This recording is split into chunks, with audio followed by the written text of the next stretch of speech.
예, 안녕하십니까 시민 여러분, 반갑습니다. 오세담입니다. 예, 안녕하십니까. 말씀드린 대로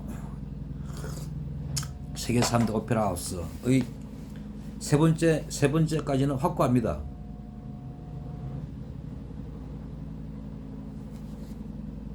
밀라노의 라스칼라, 오스트리아의 빈, 프랑스의 팔레 가라니에 말씀드리겠습니다. 나폴레옹 3세가 지시했습니다. 날 따르라. 나폴레옹 1세, 1세의 동생이 2세, 2세의 아들이 3세입니다. 파리를 볼일 보고 어느 거리를 거니다가 신 한복판이죠. 어느 극장 앞에서 몇몇 무리의 시민들로부터 테러 비슷한 해프닝을 당합니다. 응급길에 극장 안으로 잠시 몸을 이동합니다. 그리고 그 일이 끝나고 왕이 가만히 생각하기를 이 극장이 참 고맙기도 하고 때마침 거기 있어가지고 고맙기도 하고 해서 지시를 내립니다. 이 자리에 이 극장을 허물고 프랑스의 국격과 왕권을 상징하는 웅장한 극장을 지으라고 명령을 합니다. 신하들이 예 하고 잘 만들기 위해서 공모를 합니다. 172개의 도면이 도착을 합니다. 내노라 하는 가문의 건축학자들이 응시를 합니다. 죄송합니다. 약간 47세의 장르이 샤를 가라니에의 작품이 당선이 됩니다. 파리 국립대학교 미술학과를 졸업한 47세의 젊은 청년이었죠. 가라니의 작품이 당선됩니다. 아주 화려하고 아름답습니다. 지금도 그 도면이 가라니 극장의 마당에 봉판으로 제작이 되어 있습니다. 가로 세로 120m, 75m 정도 되는데요. 1875년도 11월에 개관을 합니다. 10층 높이입니다. 10층 높이. 옥상에는 음악의 신 아폴로가 하프입니까? 요거를 연주하는 동상이 서 있고요. 조항에 N자가 있습니다. 극장 상부 조항에 N자가 크게 조각되어 있습니다. 나폴레옹 N자고요. 간판은 내셔널 뮤지엄 어케이데미 그렇습니다. 국립음악 아카데미 센터 이렇습니다. 프랑스를 빛낸 유구한 예술가들이 흉상이 조각되어 있습니다. 우린 이렇게 위대한 나라이다라는 것을 뽐내기로 하듯이 그렇습니다. 지하에는 마옥관도 있었습니다. 말들이 오페라에 출연도 했기 때문에 그 말들을 관리하는 마옥관이 지하에 있었죠. 뮤지컬 오페라 유령 보시면은 그 오페라 유령의 실제적인 장소 배경이 이 공연장을 택했습니다. 오페라 유령과 흡사한 공연장에 누가 살고 원한을 품고 이런 작품이 있습니다. 이 작품을 편집을 개작입니까? 약간 대본을 바꿔서 오페라 유령이란 뮤지컬로 만들고 거기에 곡을 입힌 사람이 맥켄토시 제작자와 앤드류 웨버라는 사람입니다. 작곡가 앤드류 웨버. 웬만한 뮤지컬 명작들 이분이 작곡 다 했습니다. 재산이 3조죠. 생일 잔치에 100억을 써서 전 세계 스타들을 다 초대하신 앤드류 웨버. 오페라의 유령 여주인공과 결혼도 했었죠.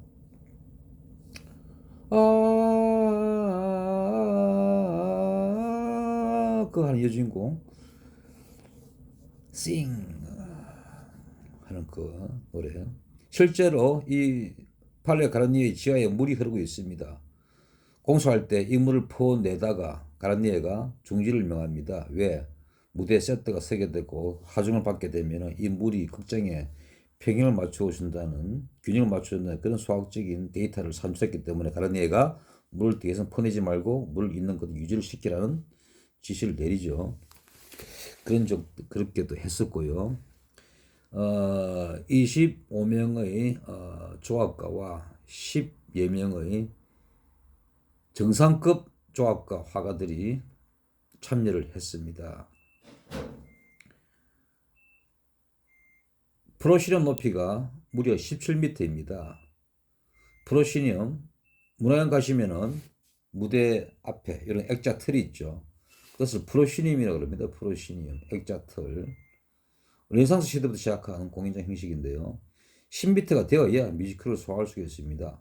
요즘 부산문화관 같은 경우에는 그게 8m였는데 이 밑을 더 확장시킨 대공사를 한 다음에 뮤지컬 미스사이공을 초청을 할 수 있었죠. 팔레 가르니에는 역사가 150년 전인데 그때 프로시뇽 높이가 17m였습니다. 객석은 5,000 객석까지 있습니다. 5,000 객석. 객석 총 개수는 2,000개 정도가 됩니다. 출입문이 1,300개입니다. 1,300개. 열쇠는 총 7,000개가 넘습니다. 7,000개가. 출입문이 1,300개가 넘고 열쇠가 7,300개가 넘습니다. 그래서 오페라 이름 보면은 주인공을 못 찾죠. 못 찾습니다. 한번 들어가면 방들이 엄청 많습니다. 세트 제작, 세트 보수, 대본 제작, 대본, 악보 편곡, 의상 수선, 염색, 엄청 많습니다. 오케스트라 300명이고요. 발레리나 다 합치면 200명이 넘고요. 정상급 성악가 6명이 매일 출근하고요. 정상급 지휘자가 6, 7명이 매일 출근하고 그렇습니다. 엄청납니다. 규모가. 참고로 볼시에 극장에 한 달 월급 봉투가 2,500개가 나가고 밀라노 라스칼라 월급 봉투가 한 달 1,300개가 나갑니다. 팔레 가르니에도 아마 월급 봉투가 한 달 1,몇백 개가 나갈 겁니다.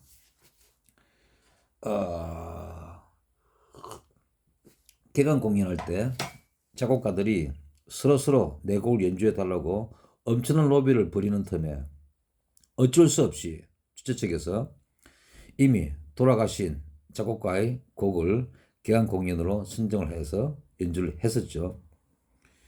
주피터 개관 공연 아마 그럴 겁니다. 한번 확인해 보십시오. 인터넷에.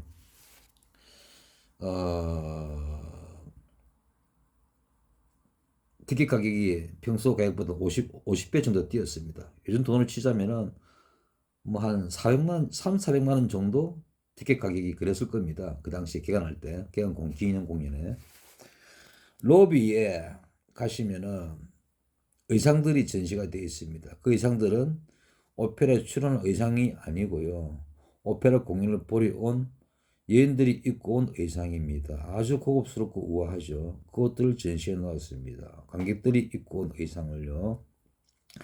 그 여인들의 그런 고급스러운 의상이 계단을 올라갈 때 우아하게 자태를 드레스가 땅에 바닥에 끌리잖아요. 고급 드레스는. 그 드레스의 엣지마저 우아하라고 가르니에가 계단을 디자인할 때 직선도 아니고 동그란 원형도 아니고 아주 미세한 곡선이 들어간 계단을 만들었습니다. 그랑 에스칼리에입니다.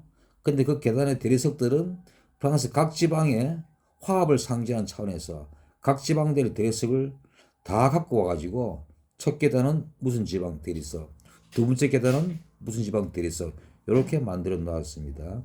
객석과 무대는 총 극장 면적의 4분의 1밖에 되지 않습니다. 나머지 공간은 로비, 거리는 워킹 공간, 앉아서 이야기하는 공간, 오페라 도서관 이런 공간들로 채워져 있습니다. 왕이 자주 왔기 때문에 왕이 전용 출입구가 따로 있었습니다. 요즘은 없습니다. 근대에 들어서면서 이렇게 평준화 이 바람이 불면서 없어졌죠. 그래서 왕이 쉴 수 있고 얘기할 수 있는 공간들을 위한 고급스러운 그런 공간들이 많이 있습니다. 아주 격조 있는. 그래서 로비의 천정의 그림들도 어느 하나 소홀한 것이 없죠. 히틀러는 이 극장을 파괴하지 마라 그랬습니다. 2차 대전 때. 히틀러가 파리를 점령하고 이 극장에 들어섭니다. 이 그랑 에스칼리에의 중원에 서서 자기 친구인 군수장관을 불러서 이렇게 말을 합니다. 참 아름답군. 우리도 이런 걸 좀 지으란 말이야. 라고 말합니다. 부르고였습니다. 이 극장을.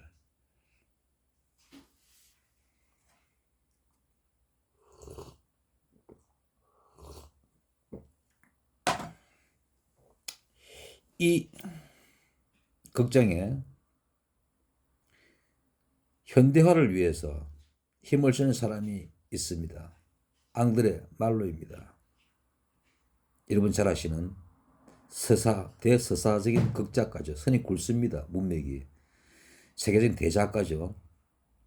이 앙드레 말로가 2차 대전 때 병사로 전쟁에 참여를 하는데 당시 드골 장군이 전선을 시찰하다가 앙드레 말로의 장교가 그 드골에게 말로를 소개합니다. 문학을 전공하고 글을 쓴다고. 드골이 말로에게 몇 가지 질문을 합니다. 전선에서. 말로가 대답을 합니다. 자기 생각을 몇 가지 드골이 물은 질문에 대해서. 약 20분 동안 대화가 오고 갔다 합니다. 전쟁이 끝나고 드골은 대통령이 되죠. 말로 데리고 와. 말로가 옵니다. 자네가 문화부 장관이 되어주게 해. 말로가 문화부 장관이 됩니다. 이 말로가 장관이 되고 누굴 찾아가느냐? 샤갈을 찾아갑니다. 친구 사이였죠. 친구. 우리 가라니의 극장이 현대화를 추구해야겠네. 친정화를 새로 그려주게. 프랑스가 난리가 났습니다. 프랑스에 세계를 리드하는 정상급 화가들이, 국보급 화가들이 엄청나게 많은데 왜 외국에서 온 샤갈에게, 어린애 잠꼬대 같은 그림을 그리는 샤갈에게 우리 국보급 문화재인 가라니의 극장의 친정화를 맡기느냐. 프랑스가 난리가 나고 수많은 비난이 쇄도를 합니다. 샤갈은 러시아 사람이었습니다. 세겔이죠. 누군가가 도와줍니다. 그래서 프랑스에서 그림을 그리고 안착할 수 있었죠. 그럼 프랑스 고마워서 샤갈은 자기 이름을 프랑스 발음인 샤갈로 바꾼 겁니다. 샤갈. 1년 7개월 동안 그렸습니다. 물감을 페인트 말통 18리터짜리 말통 12말통 분량을 그 작은 붓으로 써가면서 1년 7개월 동안 그렸습니다. 바닥에 펼쳐놓고 때로는 천장에 붙여놓고 쳐다보면서 목 아프게 75세의 노인네가 수많은 비난을 감내가면서 묵묵히 공짜로 돈 한 푼 안 받고 헌증했죠. 이 천정화가 를 오픈하는 날 축하 공연이 열립니다. 축하 공연의 타이틀은 샤갈의 명예를 위해서였습니다. 파리 가라니에 홀의 외국은 그렇습니다. 오페라 하우스를 지면은 그냥 원래 다 있습니다. 다 있는데 뭐 빚어봐서 지은 것이 오페라 하우스라고 말씀을 드렸죠. 우리나라처럼 오페라 하우스 지어놓고 뭘 넣지, 누굴 넣지 이건 안 합니다. 원래 다 있습니다. 오케스트라 300명, 발레단 250명, 성악가 수십 명 원래 다 있습니다. 비교가 안 되죠. 비교가 안 됩니다. 발레리노가 한 명이 이르도 없이 모두 출근하여서 무대에 오릅니다. 가르니에에서 공연되었던 공연들의 하이라이트 갈라쇼를 펼칩니다. 공연이 하이라이트에 오를 때쯤 샹들리에 오페라 이런 보시면은 뮤지컬 보시면은 주인공이 팡 떨어뜨려 가지고 난리가 나는 그 거대한 샹들리에 6톤짜리 샹들리에 가르니에가 직접 디자인했습니다. 이 샹들리에 6톤짜리 그 웅장하고 화려한 샹들리에에 불이 들어오죠. 하이라이트 부분에서. 그리고 천정화가 모습을 드러냅니다. 그 화려하고 아름다운 모습을요. 사람들이 감탄을 합니다. 원래 샤갈의 그림은 어린애 장고대 같은 그림입니다. 노란색과 파란색 있죠. 왜? 샤갈의 그림의 중요한 포인트 두 가지는 포엣, the poet, 시와 청어입니다. 청어, 파란 색깔 청어. 왜 청어냐? 샤갈의 아버지는 청어 가게의 점원이었습니다. 점원, 사장이 아닌 점원. 늘 힘들기를 했었죠. 샤갈의 회고록에 보면은 이런 말이 있습니다. 아버지가 집에 들어오시면 몸에서 늘 청어 냄새가 났다. 푸른, 파란. 그런 말이 있습니다. 그 그림이 드러냅니다. 제목은 빛의 정원입니다. 원래 그림 질 베네푼과 그분이 그린 르노 와르풍의 그림은 그대로 붙어 있습니다. 떼내 보면은 그 안에 들어 있습니다. 또 뭐라 말할까 싶어 가지고 그냥 그림 그대로 붙여놓고 그 위에다가 그 뒤에 그림을 갖다 댄 겁니다. 샤갈의 그림을 빛의 정원입니다. 빛의 정원.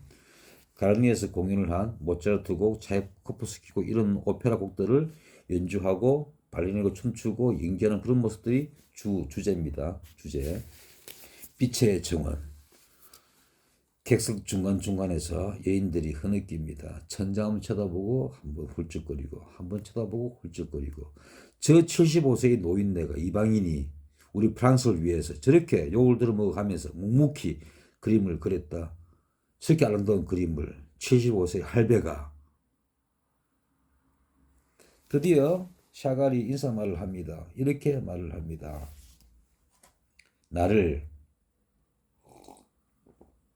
성과 색채의 자유가 없던 나라에서 자유의 나라 프랑스를 이끌어준 프랑스 정부와 국민께 감사를 드립니다. 오늘날 가라니의 명성 있기까지 노래하고 춤추고 작곡을 해준 모든 예술가들에게 경의를 표하고 싶었다. 시처럼 끊임없이 이어지는 가라니의 홀의 공연들 그리고 에콜 드 파리에 찬사를 보냅니다. 이 에콜 드 파리는 파리 학파란 뜻입니다. 에콜드는 학파란 뜻입니다. 파리 학파. 그래서 지금 미술관 보면 에콜 말이 많이 들어가죠. 파리 학파. 무슨 파리 학파냐? 19세기 1800년대에는 몽마르트 언덕에서 빈센트 반 고를 중심으로 예술가들이 뭉쳤습니다. 20세기 1900년대에는 피카소를 중심으로 파리 남부 빈민촌, 초특급 빈민촌, 몽파르나스라는 지역에서 피카소를 중심으로 예술가들이 모였습니다. 이 몽파르나스라는 지역에서 활동하던 예술가들을 몽파르노라고 부르고요. 특히 이 몽파르나스에도 진짜 초특급 싼 달방이 있었습니다. 55가구가 모여있는 원룸촌인데요. 나무로 지은. 원래는 피아노 공장이었습니다. 나무로 지은. 근데 공장이 철수하면서 누군가 인수해가지고 원룸으로 만들었는데 55가구에 수도꼭지가 하나밖에 없습니다. 그 정도로 비참한 동네입니다. 그 비참한 동네에 누가 살았냐? 피카소, 아메디오 모딜리아니, 앙리 마티즈, 에리샤티,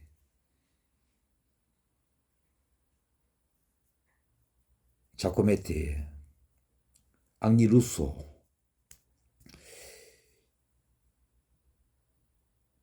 그림 하나 팔았고 카페 가면 누가 앉아있느냐? 시모는 보바르. 누가 알바 노래 부르겠느냐? 굶주리고 병들어서 키가 150밖에 안 되던 에디트 피아프. 누가 알바로 피아노 치고 있느냐? 시모스 친데 배경음으로 나오는 그 BGM의 창시자 에리샤티. 이런 현대사를 주무르는 거대한 거장들이 그 당시 찢어지게 가난하게 살았던 동네가 바로 이 동네입니다. 세탁선이라 그러죠. 세탁선. 번지수는 저는 모릅니다. 이 동네를 말하기를 세탁선이라 그럽니다. 바토라 부아르, 프랑스 말로. 이 바토라 부아르라는 말은 현대 예술사에 거대한 의미를 지닙니다. 이 바토라 부아르 세탁선이라는 동네에 살던 예술가들이 현재 시가를 다 합치면은 웬만한 국가를 하나 사고도 남습니다.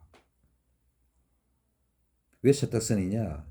파리의 센강을 왔다 갔다 하면서 강물을 보일러 가지고 보일러를 끓여 가지고 빨래를 빨고 그것을 주문받아서 주고 하던 빨래선이 있었습니다. 세탁선이죠.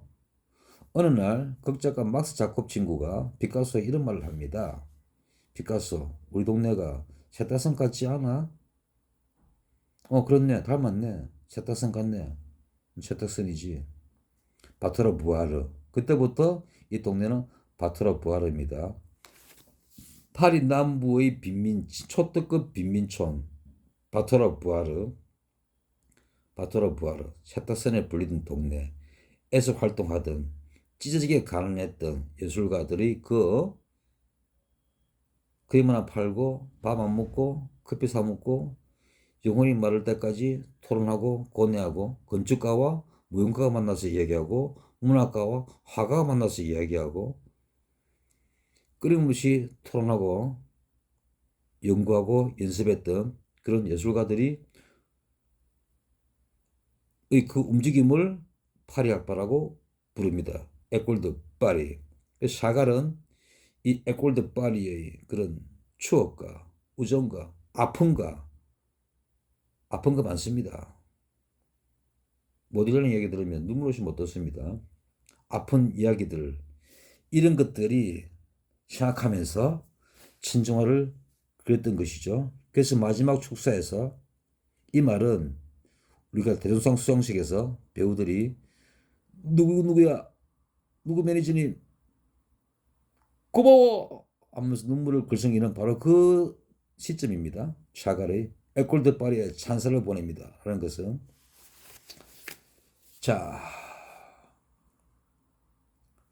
다음 시간에는요 이 파리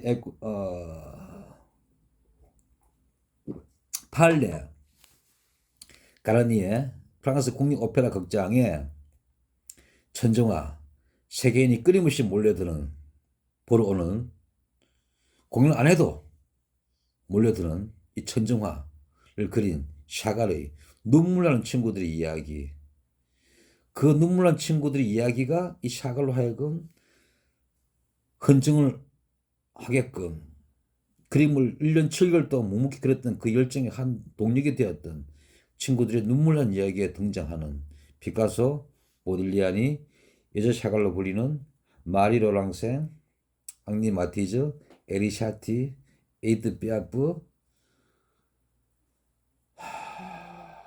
이런 사람들의 이야기를 다음 시간에 토크하겠습니다. 감사합니다. 안동시민 여러분. 편안한 밤 되시기 바랍니다.